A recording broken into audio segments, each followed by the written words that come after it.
বিষয় না। আমাদের এখানেও অনেক খারাপ লোক থাকতে পারে, দেখার বিষয় না। আমার দলের বাহিরে যারা আছে তারা খারাপ কি করলো এটা কেন্দ্রে বুঝবে। এখন আমার দলের বাহিরে যারা আছে, সেন্ট্রাল নেতা হোক আর যেই হোক, সে কি করে আমরা কেন দেখতে যাব? আমাদের তো দায়িত্ব না, এটা দায়িত্ব হলো দলের।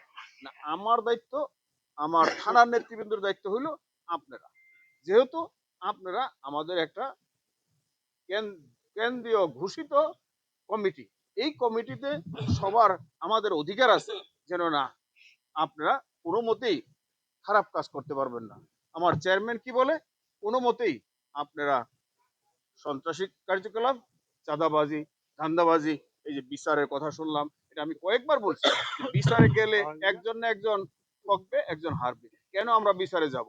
এমনকি হায়ারে বিচারে যান, সেটা বন্ধ করতে হবে। সব ধরনের বিচার আপনারা বন্ধ করেন, অন্তত পক্ষে এই নির্বাচন পর্যন্ত, যদি আপনারা ঠিক মতো নির্বাচন করতে চান। কারণ কি আমরা আমাদের যে যার বিপক্ষে যাবে